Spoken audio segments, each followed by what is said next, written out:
often starts in front of you, a boat that seems to be moving much too slow considering its frothy bow wave.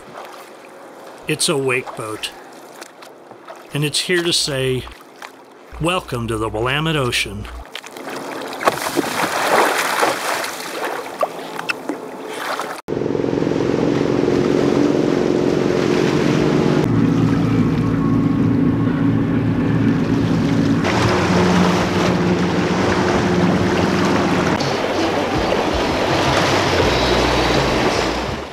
The Willamette River isn't really an ocean, but the popularity of wake boats is changing its character. The lower part of the river passes through Portland, Oregon and its southern suburbs. One section of the river that has not attracted much attention with respect to boat wakes is the stretch between Goat Island at River Mile 25 and Elk Rock Island at River Mile 19. Nonetheless, this stretch is probably the most used and at-risk part of the river. Many people consider this to be the best part of the lower Willamette, due to its combination of public parks, suitability for fishing and paddling, and the trees and homes that line its banks. In its natural state, the lower Willamette is a low-energy river, where wave energy has a limited ability to dissipate. The hourly average wind speed in this area rarely exceeds 6 miles per hour, which means that wind waves do not form on the river. Although this stretch runs through the suburban cities south of Portland, the river is home to a diversity of wildlife, including runs of endangered salmon and steelhead, as well as deer, osprey, eagles, and waterfowl. It is also used for shoreline recreation, swimming, and fishing. Multiple kinds of boats use the river, including kayaks, paddleboards, canoes, rowing shells, fishing boats, and personal watercraft. In addition to recreational boaters, commercial ventures such as the Portland Spirit and the large jet boats operated by Willamette Jet Boat Excursion ply this stretch of the river. Heading downstream, the stretch from Goat Island to the north end of Cedar Island is 2 miles long. It is popular in part because of the proximity of 3 public boat ramps. The stretch begins south of Goat Island, proceeds along its northeastern shoreline, and then opens into the area off of Meldrum Bar, where the channel widens. The channel then progressively narrows as it passes west of Cedar Island. This stretch is popular with wake surfers and tubers. At times it can get crazy busy. But even when it's not, enhanced wakes from boats can create ocean-like conditions. The next 1 mile stretch features the Cedar Oak boat ramp, which is located just north of Cedar Island. This is a popular launch point for motorboats and paddlers. This is a hazardous stretch because of the narrow gaps.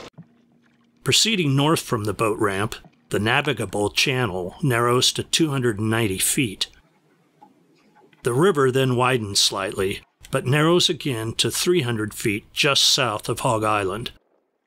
These constricted areas make it impossible for wake boats to maintain safe distances from other boats, even when they're inclined to do so. The next stretch features the narrowest part of the lower Willamette, at the north end of Hog Island. It's only 265 feet wide. The stretch between Hog Island and George Rogers Park in Lake Oswego is highly popular with paddlers, but it is also heavily used by wake surfers and tubers. The next stretch runs between Lake Oswego and Oak Grove. This stretch features Lake Oswego Community Rowing, which in 2019 had one of its boats broken in 2 by the wake from a wake boat. This stretch also features homes on the Oak Grove side and a public dock on the Lake Oswego side. There is a no-wake zone off the public dock that is honored by some of the boats that pass through here. This section narrows at the rocks near George Rogers Park, and combined with its rocky shoreline, can create rough conditions. The stretch leads to the railroad bridge at River Mile 20, whose pier splits the channel into 2 passages. each of which are 290 feet wide. The river widens a bit between the railroad bridge and Elk Rock Island, and this is perhaps the busiest part of the river with regard to wake sports and tubing. At times, the wave energy imparted to this stretch causes oceanic conditions to persist even when boats are not immediately present. Watercraft coexisted relatively peacefully for decades on the Willamette until the emergence of wake boats about 15 years ago. The boats used for wake sports put up large, steep wakes that are qualitatively different from the wakes generated by ordinary motorboats, even from the wakes generated by the Portland Spirit and large jet boats. Traditionally, boats have been designed to move efficiently through water.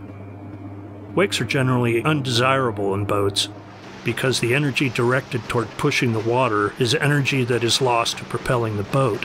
For example, traditional ski boats do not make large wakes. Wake boats are different. Rather than use engine power to move efficiently through the water, wake boats use a combination of hull design, ballast, and wake-enhancing devices to direct energy into the water body to create large artificial waves. Unfortunately for the river, these boats are increasing in size, power, and weight each year. By way of comparison, the Willamette jet boats use powerful engines to put the boat on a plane at high speed. These boats can definitely generate wakes, but ones that dissipate rapidly and become manageable.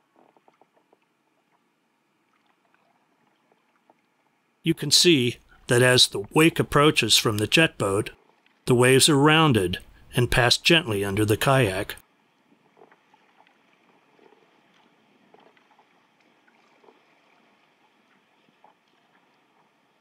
In contrast, you can see how the wave from the wake boat forms into a steep breaking wave.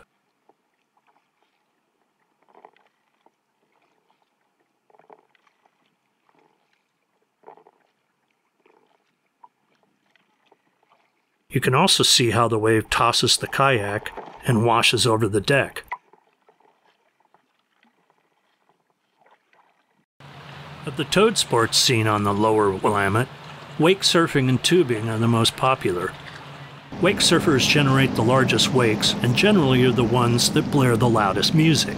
On the other side, in a jacuzzi, being greeted by two naked models. Tubing can be done with a variety of boats, but wake boats seem to be the most widely used on the river, probably because their wakes make for a more carnival-like ride. These boats tend to meander a lot, and it's pretty common to see riders fall off. Tubing can be done with smaller wakes, but mostly the wakes made by the tubers are large. Wakeboarding is substantially less popular than surfing and tubing. Nonetheless, wakeboarders can make big waves. Traditional water skiing doesn't create huge wakes, and it hasn't been a significant source of conflict in the past.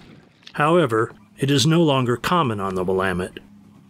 A problem that is often overlooked is that wake boats are frequently operated in their ballasted mode, even when they aren't towing anything.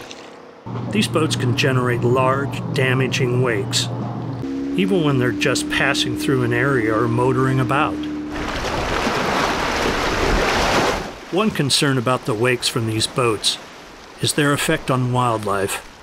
In January 2020, the National Marine Fisheries Service put the government of Oregon on notice that wake surfing on the Willamette poses a serious risk to 5 species of salmon and steelhead that are protected by the Endangered Species Act. Specifically, the agency stated, wake sports are likely to have a significant adverse impact on those listed species and their critical habitat by injuring and killing individual fish when, for example, the surge and wakes caused by artificial waves from passing boat and wake sport participants washed juvenile fish onto the shore. The agency later sent the Oregon State Marine Board 679 pages of studies that support its position. Other studies support that wake boats are damaging the Willamette River. For example, a professor with the Australian Maritime College traveled to the Willamette River in 2018 and conducted a study in which he measured and analyzed the wakes from different kinds of recreational boats. In the testimony he submitted to the Oregon State Legislature in 2019, he stated that wakesurfing warrants special regulations to protect the sensitive banks of the river. He specifically noted that boats engaged in wakesurfing generate wakes that have 2 to 10 times the energy of a ski boat wake, and that it takes 400 feet for a wakesurfing wake to dissipate to the levels associated with a ski boat. Wake boats also create problems for other users of the Willamette, notably paddlers and rowers.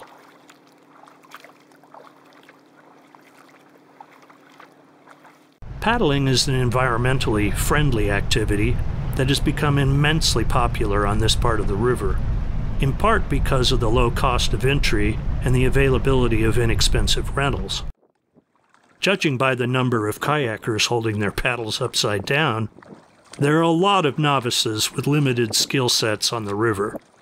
Regardless of skill level, wake boats make paddling less enjoyable and likely dissuade many people from taking up or sticking with paddling.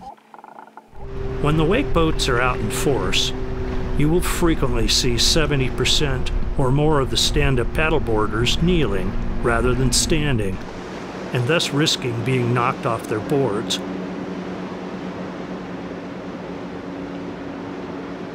The ones who challenge or disregard wake boats sometimes pay the price.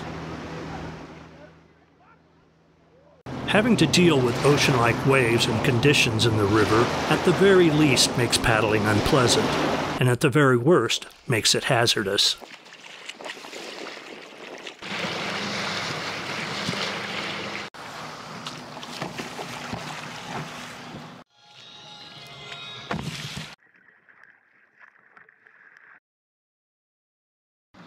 Another major issue on this part of the river is the damage that wake boats cause to the shoreline property. These boats routinely pass close to the docks and other property, and property damage has been reported in all parts of the river where wake boats are popular. Although wake sport enthusiasts profess to have a code of conduct to operate at least 200 feet from the shoreline, play their music at reasonable levels, and avoid repetitive passes along residential shorelines, the code seems to be given little credence on the Willamette. First, the narrowness and congestion on the river make it impossible to avoid frequent passes of even 100 feet away from shorelines and other boats. Second, many of the boat operators seem oblivious to the fact that they are passing through residential neighborhoods when they are blaring their music. Sometimes the stereo systems on these boats are heard literally a half-mile away. Third, there are stretches of the river where wake surfers and tubers concentrate and loiter. The area between Elk Rock Island and the railroad bridge is notable in this regard.